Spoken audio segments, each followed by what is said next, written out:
My name's Angelo, and welcome to We Want Picks. This is the only channel dedicated to UFC fight picks and DraftKings lineups run by MMA insiders and professional fighters. Every week, I join Dan Kramer and Nick Newell, two longtime professional fighters that have fought at the highest levels on the planet, as well as Jacob Lyons, a skinny kid from Indiana.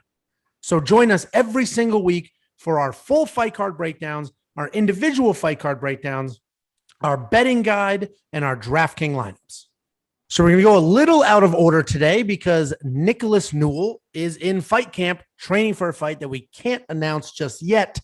But we're going to go ahead and start with Luis Violent Bob Ross Pena versus Alexander Munoz because Nick shared the cage with Alexander Munoz for 3 full rounds. So why don't you give us that breakdown? Let us know who you think that wins this fight and how this one goes. Yeah, very frustrating fight for me. I got out wrestled and I got controlled. He hit me with a good elbow. But other than that, it was like fighting a statue. He was so solid and such a dense person, and he was very good at what he was good at. And even though I honestly looked at his other fights and he struck and he was knocking people out. He knocked one guy out in like 3 seconds. And I was like, oh, he's going to try to stand with me. So I was like throwing at him and I had my moments, but he ended up getting the takedowns and the control and winning. So good on him. His UFC debut, he looked a little out of it. He was hesitant. He wouldn't even throw any punches. And he was just like kind of shooting from like super far away and getting stuffed and completely outclassed by what's that guy's name? Nasrat Hapharquest. And I was like, wow, I wish he kind of fought me like that. But I think the difference maker between me and Hapharquest is Hapharquest hits like an absolute truck. I'm more of a tricky striker that cuts angles and throws and hits volume and stuff like that.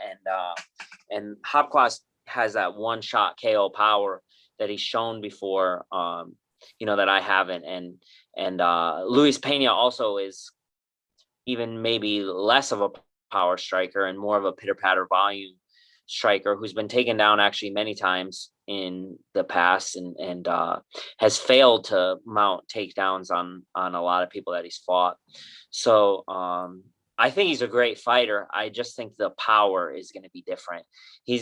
Munoz isn't going to be afraid to get in there and mix it up with him because he's not afraid to get knocked out with one punch. He'll eat the punches and go for the takedown, and he's going to get the takedown and kind of hold Pena there. Pena's not going to be able to get back up, and he's going to control the fight and win it that way. Yeah. So my question, first of all, I agree with that. Munoz is my pick, but I'll break that down in a second. But my question to you, Nick, is in that Munoz fight, obviously his wrestling credentials are phenomenal. I think he's the head wrestling coach at Team Alpha Male now. So his wrestling is absolutely rock solid. He used it against you. But you did almost catch him in that guillotine. I don't remember if that was the second or the third. Do you think Pena, I mean, your whole thing, you're a jiu-jitsu black belt, obviously, but you're like all of your submission wins, and there's a lot, are usually in scrambles and less traditional, jiu-jitsu type setups. Do you think Pena poses that same threat and he's going to snatch something up? Or, really it's, elbows in, chin down, and Munoz is just going to ride him out and beat him up? Yeah, he does have long arms and tricky. I know that in my fight, when he took me down, I looked at previous fights and he kind of was like a little susceptible to putting his arms in the wrong spot. So I went to throw up a triangle and he elbowed me in the face really hard. So I was like, okay, I'm going to just stand up. And I was able to get up on him a couple times, but he was really good at controlling me and getting that wrist ride when I was trying to get up. Pena, I don't know if he's going to be as good as getting back to his feet. And he might chill a little bit and he might be a little trickier off his back, but I don't think that he's going to be able to like get his legs or his arms around someone as powerful as Munoz. Yeah, I agree with all of that. Honestly, I think Alexander Munoz should be the favorite. I'm surprised he's an underdog. He's probably an underdog because he lost to Nasrat Hapharquest the way he did, but now we know how ridiculously good Nasrat is. And if Nasrat fought Luis Pena, those odds would be like minus 450. So I'm very surprised at this line. I think Nasrat is like just next level phenomenal.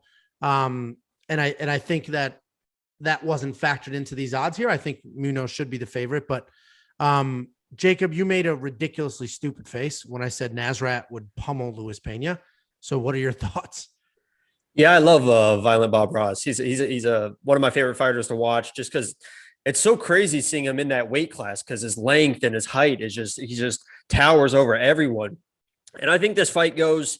I think Alexander Munoz better fight the way he fought against Nick, because he better keep it close in there, because Pena is a submission threat off his back. And I think his length's going to give him real problems off his back. Nick almost caught him in that guillotine, and I think he was lucky to get out of it. I think Pena catches him in something, especially on his back with those long legs. Nick, you mentioned you saw something where his arms are in a bad position sometimes. Pena grabs an arm with those long legs, and it's a triangle. It's something like that. Yeah, I also went for a triangle, and he elbowed me in the face so hard my head bounced off the mat, and I had like a huge gash. It's probably the only time he really hit me in the fight, but man, it was hard. Yeah, well, Jacob's really walking a fine line here, trying to say Luis Pena beats him, but you can't. If you elbow him in the head, he's got that like cushion behind him, all that hair, so he doesn't bounce his head off. Yeah, you're right. That's a good point. He's got that. So he's got that made. But yeah, I think Munoz definitely. This is definitely more of a pick'em fight, because I think Pena's got kind of one way to win. Even though I do think Pena is an underrated striker. If for some reason he can stuff a couple takedowns, I think he's got the striking advantage in this matchup. But I definitely think Alexander Munoz is going to get the takedowns. I think he's probably going to control most of the fight. I just think Pena finds a way to pull it out, like Nick almost pulled it out. So I have Pena in my lineup just because it's Violent Bob Ross. I can't not put him in my lineup, and I have him winning the fight. Yeah, so we're opposites on that. Munoz is in my lineup, and Nick, we forgot to mention, is he in your lineup? Or yes, he is. Yeah. No, he's in my lineup. So Dan, which way are you going on this? Are you going with the wrestler or the grappler? All right, Dan, you're on mute. Jeez, your light has been off half the time. This is unbelievable. It's like calling my grandmother. Oh my God. My God. It's still not working.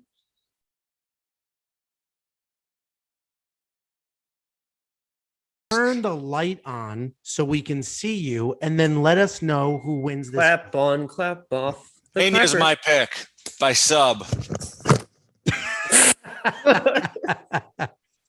Did you say Pena's the pick or Munoz? I don't know what he said. I think he said Pena's the pick by sub. I just walked it off. I think. Well, there you have it, folks. You guys ready to start? Yeah, is that what that was? A temper tantrum? 9:45, right? Was that a temper tantrum? No, my whole by sub. Yeah, I said Pena by sub. My whole computer legitimately froze, and I could not get Zoom to come up to turn mute on. Off. So you think Pena's ATT? Pena's ATT. So Dan's biased. Yeah, there it is. He's well prepared. No, I mean. All kidding aside, I think this is a close fight. Munoz for sure has the wrestling edge, but I think Pena. Jacob said it earlier. I was on mute, so I couldn't agree with him. But Pena's got good striking. He's got tough length to deal with. I think Munoz will get some takedowns, but Pena is a threat off of his back, so I think he can make it interesting with some subs, some scrambles, and I think. If he creates those scrambles and they're on their feet a lot, I think Pena wins the striking match. I mean, Munoz has some power, but I really see a few different paths to success for Pena via striking or sub. And Munoz, I see winning by wrestling only, really, or landing a big shot. But I think overall skill-wise, Pena is the better, more experienced, seasoned fighter. Overall skill set wise. But with that being said, one of the toughest individual skills to deal with is wrestling. So I think it's going to be a close fight, but I'm pulling for Pena. I'm not touching it in DraftKings because, man, he is priced like a heavy favorite at $8,700. And anytime you fight somebody who's that good at wrestling, even if you do pull off a win, you might not get a lot of points on the way to it.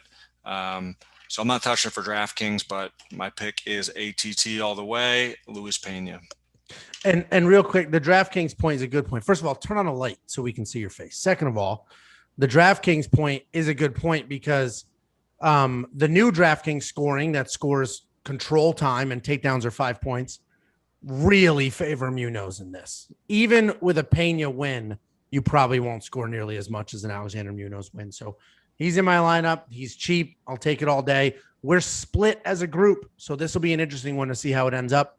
But it's a fun one, and we're looking forward to it. Before you go, check out the description below. In there, we have links to our Facebook, our Twitter, our Instagram, and more importantly, to our DraftKings League. Check out the league, join the league, participate in the contests, and as we get going and as you start winning, we're going to start handing out gift cards and participating and doing things like that. So check those out. Every week, there are drops on every fight card. So make sure you check out this channel and our social media on Saturday before the fights start so that you have our most updated lineups and picks.